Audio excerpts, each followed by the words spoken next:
Hello, this is David Temple with Technology Tell, Apple Tell channel, here with Dan Tudge, talking about Dungeons & Dragons Sword Coast Legends. Good afternoon, Dan. Tell us, what can we expect with the new game?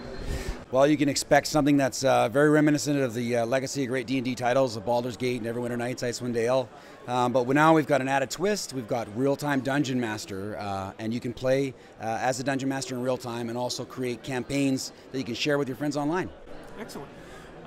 What was the primer for putting the DM element into an online and single-player game like this for PC and Mac? Well, we were talking quite a while back about creating a game where you could play as a game master and play with 4 other players.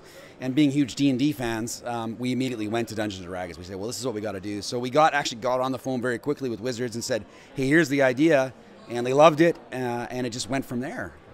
Yep. Do you use a lot of predefined stories or modules, or can you import any of that information from legacy stuff from AD&D? Well, we definitely have worked very close with Wizards of the Coast to make sure that a lot of our story and a lot of the locations and lore that we use aligns a lot with what they're doing and what they're telling in the Forgotten Realms right now.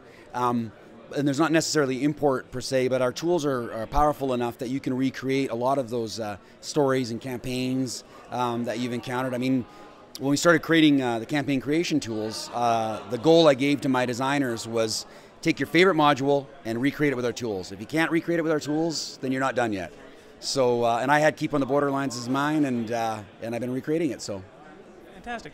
One thing I remember from my days as a DM is if you're going to spend an hour in play at the table with your friends, you can expect about 3 or 4 hours development, writing up the characters, putting all the story elements together, and building the world.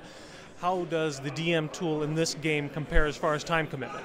Right, that's a really good point, good question, because right in the get-go, I mean, all of us were big tabletop D&Ders, and we've been DMing for years, and that was one of the big things. When lives get busy, all that time investment was really what got into the way of a lot of us playing together. So we created a mode called Dungeon Crawl, where really it's about 5 minutes of setup. You just jump in, quickly set it up, say, hey guys, what do you guys want to play tonight? You want to play a murder mayhem? Do you want to play a trappy dungeon? You want to sneak? Do you want 2 hours of play or 1 hour of play? And the DM can set that up very quickly and be in and actually playing as a DM. And we really wanted to achieve that goal and get people playing right away and rolling for the monsters and being that DM.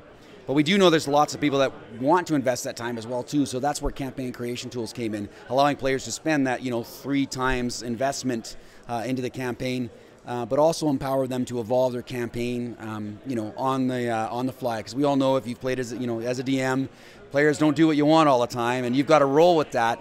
And so those campaign creation tools are actually live as well too, so you can react to what the players are doing and continue the story. Fantastic. I thank you very much for your time here today, and have a good rest of the event. Yeah, you too. Thanks for tuning in, folks. Check out Dungeons & Dragons Sword Coast Legends.